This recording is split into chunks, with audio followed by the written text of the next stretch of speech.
தாய் தமிழ் உறவுகளுக்கு காலை வணக்கங்கள். திரைக்கடல் ஓடியும் திரவியம் தேடு அப்படின்னு தமிழில் ஒரு பழமொழி உண்டு.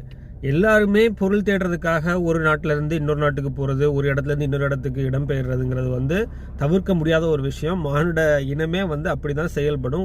அது ஓடி ஓடி அதை பொருள் தேடி அதை தன்னை காப்பாற்றுறதுக்கும், தன் குடும்பத்தை காப்பாற்றுறதுக்கும், தன் சமூகத்தை காப்பாற்றுறதுக்கும் அப்படி ஓடி ஓடி திரவியம் தேட தான் செய்யும். அதே மாதிரி தான் தமிழ்நாட்டிலேருந்து வெளியே போகிறவங்களும் தமிழ்நாட்டுக்குள்ளே மற்ற மாநிலங்கள்லேருந்து வெளியே வரவங்களும், குறிப்பாக பீகார்லேருந்து இவ்வளோ பேர் உள்ளே வர்றாங்க, 6.5 லட்சம் பேர் உள்ளே வர்றாங்க, அவங்களுக்கு வாக்காளர் உரிமை கொடுக்க போகிறாங்கன்ற ஒரு பெரிய பிரச்சனை ஒன்று உருவாகிட்டு இருக்கு.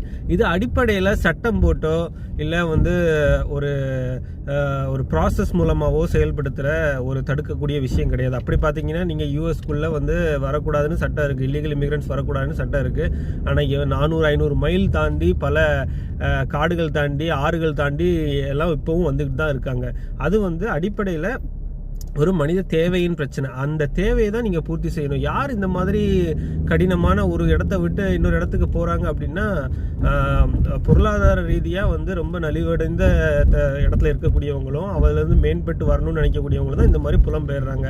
நீங்கள் அப்படி புலம்பெயர்றவங்களுக்கு பார்த்தீங்கன்னா அதிகாரம் அப்போ அதை எப்படி சரி பண்ணணும் அப்படின்னா, அந்த புலம்பெயர்ந்து வர்றாங்கல்ல அவங்களோட தேவையை பூர்த்தி செய்யறதுக்கு உண்டான அதிகாரம் அரசாங்கங்கள் இருக்கணும். அப்போதான் இந்த இதை தடுக்க முடியும். அப்படி தடுக்கணும்னா அந்த அரசாங்கம் அந்த கொள்கையை கொண்டிருக்கணும். அந்த கொள்கையை பேசக்கூடிய அரசியல் தலைவன் யாருன்னு பார்த்து அவங்களுக்கு தான் நீங்கள் ஓட்டு போடணும். நேற்றுக்கு கேப்ரியல் அண்ட் மணி 2 பேரும் இதை கலந்துரையாடினாங்க. இந்த டாப்பிக்கை எனக்கு ரொம்ப பிடிச்சிருந்துச்சு. ரொம்ப நாள் கழிச்சு கேப்ரியலோட பாயிண்ட்டை ரொம்ப ஸ்ட்ராங்காக கவுண்டர் பண்ணியிருந்தாரு மணி எனக்கு அது உண்மையிலே பாராட்டத்தக்கக்கூடிய அந்த கான்ஸ்டியூஷனில் இப்படி நீ வச்சுட்டு எப்படி இதை ஒரு பிரச்சனையாக மாற்றுன்னு கேட்குறாரு. ரொம்ப சரியான ஒரு ஆர்குமெண்ட் அந்த ஆர்குமெண்ட்டு. நீங்கள் இதை எப்படி தடுக்க முடியும் அப்படின்னா, ஒவ்வொரு தலைமுறை பெற்றோர்களும் அடுத்த தலைமுறையினரை அவங்க இடத்துல இருக்க வைக்கணும்னா அவங்களுக்கு உண்டான வாய்ப்புகளை அவங்க தான் கற்றுக் கொடுக்கணும். ஊரில் இருக்கக்கூடிய அவங்களோட தொழில்களை அவங்க பசங்களை செய்ய வைக்கிறது. அந்த மாதிரி நீங்கள் பார்த்தீங்கன்னா உங்களுக்கு நிலைத்து ஒரே மண்ணில் வாழக்கூடிய சமுதாயங்கள்ட்ட தான் அதிகாரம் இப்போவும் இருக்குது. தமிழ்நாட்டுக்குள்ளே தமிழ் குடிகள்லே நீங்கள் பார்த்தீங்கன்னா டெல்டாவில் ஏன் இருக்காங்கன்னா விவசாயம் தலைமுறையாக பண்ணுறதுனால அங்கே இருக்காங்க. நீங்கள் இப்போ கோட்டயம் பார்த்தீங்கன்னா அங்கே நிறைய வீடுகள் காலியாகிட்டு இருக்கு, லேண்ட் ஃபார் சேல் போட்டிருக்காங்க. ஏன்னா அங்கே தொழில் வளர்ச்சி அதிகமாக இல்லாதனால அடுத்த தலைமுறையினர் அந்த விவசாய குடும்பத்திலேருந்து வர அடுத்த தலைமுறையினர்லாம் துபாய், அமெரிக்கா, யூகேன்னு போய் செட்டில் ஆகிறாங்க.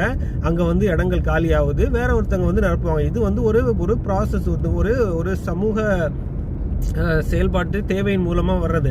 இதை சட்டங்கள் திட்டங்கள் போட்டுலாம் தடுக்க முடியாது. அரசியல் மாற்றமால் மட்டும்தான் தடுக்க முடியும். பாலிசி டிசிஷனால் மட்டும்தான் இதை நீங்கள் தடுக்க முடியும். சிந்தித்து பாருங்கள், கருத்துக்களை பதிவிடுங்க. வாழ்க வளமுடன்.